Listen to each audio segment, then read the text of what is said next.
My boss stole my $1 million presentation and fired me, so I let him present the version with the built-in math error. Before we get into today's story, drop a comment and tell me where you're watching from. I always love seeing it. And if you enjoy real-life stories full of betrayal, workplace drama, and smart revenge, make sure you subscribe and turn on notifications so you don't miss what's coming next. Imagine spending months building a $1 million presentation, only for your boss to steal it and fire you right after. Here's how everything unraveled. There's a special place in corporate hell for managers who take credit for their team's late nights. My boss, Marcus, hadn't opened a spreadsheet in 3 years, but when he saw the AI-driven logistics model I spent 6 months building, he didn't see a breakthrough. He saw his ticket to the VP's office. He waited until I finished the final draft. Then he locked me out of the server, deleted my name from the deck, and fired me for restructuring 10 minutes before the board meeting. He thought he'd stolen a gold mine. He didn't realize he'd actually stolen a time bomb. Marcus was the kind of guy who spent more on his hair gel than his employees' health insurance. I was the quiet genius in the corner who did the work while he took the lunches. The project was huge, a system designed to save the company $15 million a year in shipping costs. On Friday afternoon, Marcus called me in. "Great work on the Omega project, kid, but we're going in a different direction. Hand over your encrypted drive. You're being let go. Economic climate, you understand." I didn't argue. I didn't beg. I just handed him the drive and packed my desk. Marcus was so smug he didn't even notice that I didn't look sad. He was too busy looking at the title slide that now said, "Created by Marcus Thorne." 3 days later, the company held its annual stakeholders meeting. Marcus was on stage wearing a $1,000 suit, presenting his Omega project to the CEO and the board. I was sitting in the back of the room, not as an employee, but as a guest of the CEO's biggest rival. Marcus was killing it. He was talking about synergy and optimization. Then he reached slide 14, the financial projection. "As you can see," Marcus bragged, "by implementing my algorithm, we will see a 40% increase in—" Suddenly, the screen turned bright red. The numbers began to spin wildly. The $15 million in projected savings started dropping. $10 million, $5 million, negative $50 million. "A technical glitch," Marcus stammered, sweating through his suit. "Just a moment." He clicked the mouse. A pop-up window appeared over the presentation, visible to everyone. "Error, logic bypass detected. Authorization for Marcus Thorne, denied. Enter original creator's key to prevent system wipe." The CEO stood up, looking like he wanted to breathe fire. "Marcus, what is this? Whose key is it asking for?" I stood up from the back row. "It's asking for mine, sir. But since Marcus told the board he built this from scratch, I'm sure he knows the encryption sequence by heart. Right, Marcus?" Marcus couldn't even look at the screen. He didn't know the code because he didn't know the math. He had stolen the what, but he had no idea about the how. He was escorted out of the building by security before the meeting was even over, fired for fraud and intellectual property theft. The CEO called me into his office an hour later. He offered me my job back with a 20% raise. "I don't want my old job," I said, sliding a contract across the table. "I've started my own consulting firm. If you want the Omega project fixed and maintained, my fee is now 3 times my old salary, and I get a seat on the advisory board." They say you should never burn bridges. I say sometimes you have to burn the bridge to make sure the trolls can't follow you. Marcus is currently working as a consultant for a failing paper company, and I just bought a house with the restructuring fee his old company paid me. He thought he could steal my light, but all he did was show the world who was actually holding the torch. Next time you steal someone's work, make sure you know how to fix it when it breaks. The boardroom was thick with the smell of expensive coffee and even more expensive egos. Marcus was at the head of the table, pacing like a panther. He had my slides projected on a massive 90-inch screen. The CEO and the board of directors were leaning in, mesmerized by the data visualizations I'd spent 3 weeks perfecting. Marcus was in his element, using his charismatic leader voice. "When I sat down to design the Omega project," he lied, "I knew we needed a radical shift in our logistics architecture. I spent months on the coding to ensure this company saves millions. I was standing in the back of the room, disguised in a catering uniform I'd borrowed from a friend.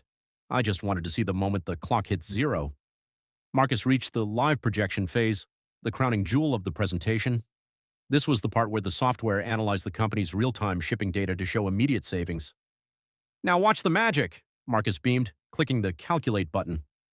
For 5 seconds, the screen showed a spinning loading icon. Then the colors inverted.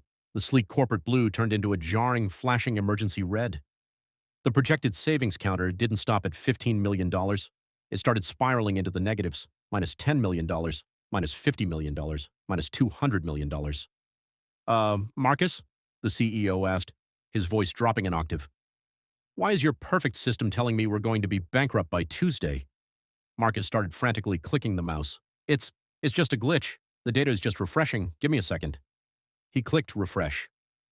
The screen went black for a beat, then a massive pixelated pop-up window appeared. It was unclosable. It read, critical error, intellectual property mismatch. User M. Thorne detected as non-author. System locking in 10-9-8. The reveal. What the hell is this, Marcus? The chairman barked. Who is the author? Marcus was sweating through his $2,000 blazer. I don't know. It must be a virus. I'll have it look at it. I stepped out from the catering line, pulling off the hat. It won't find anything, Marcus, because they didn't write the bypass code. I did. The CEO turned around, stunned. You? Marcus said you were let go for incompetence.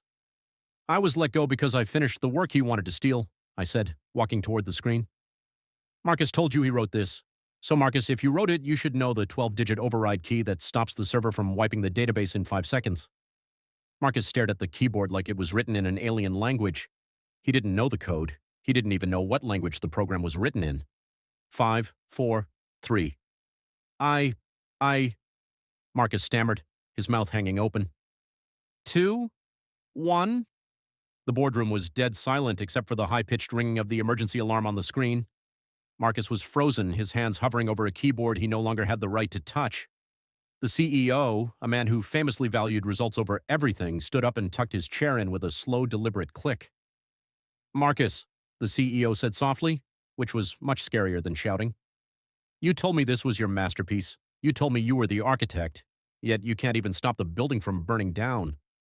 Marcus tried one last desperate lie. Sir, she's sabotaged me. This is corporate terrorism. I'll have her arrested. No, the CEO replied, pointing to the screen where the data wipe message was still flashing. She didn't sabotage your work, Marcus. She protected hers. You're fired.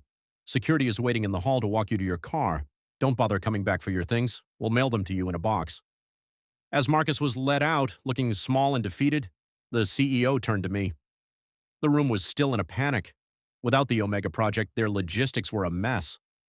I assume that data wipe was just a localized simulation? The CEO asked, his eyes narrow. Of course, I said, pulling a clean encrypted drive from my pocket. The data is safe on my private server, but as of 10 a.m. this morning, I'm no longer an employee of this company. I'm a private citizen holding the only key to your $15 million solution. The CEO sighed. Fine, you want your job back? I'll double your salary. Senior lead developer. You'll report directly to me. Not interested, I said, sliding a folder across the table. I've spent the weekend incorporating. I am now the founder of Apex Logic Consulting. If you want the Omega project, you won't hire me. You'll retain my firm. My fee is a $250,000 implementation cost plus a 10% royalty on every dollar the system saves you. The board members looked at each other. They did the math. In the first year alone, I'd be making more than Marcus ever did. That's a steep price, the chairman noted. It's the price of integrity, I replied. You can pay me to fix it once, or you can hire another Marcus to lose you another $50 million. What's it going to be? The CEO didn't even hesitate. He reached for his pen and signed the retainer. Welcome back, as a partner. They say the best revenge is living well. I disagree. The best revenge is watching the person who stole your work realize they have no idea how to do it. Marcus is currently freelancing, which is code for sitting on his couch wondering where it all went wrong. I just moved into a corner office in a building I don't even work for, collecting checks for a system that runs perfectly because I'm the only one who knows the password. I didn't just burn the bridge. I built a toll booth on the new one.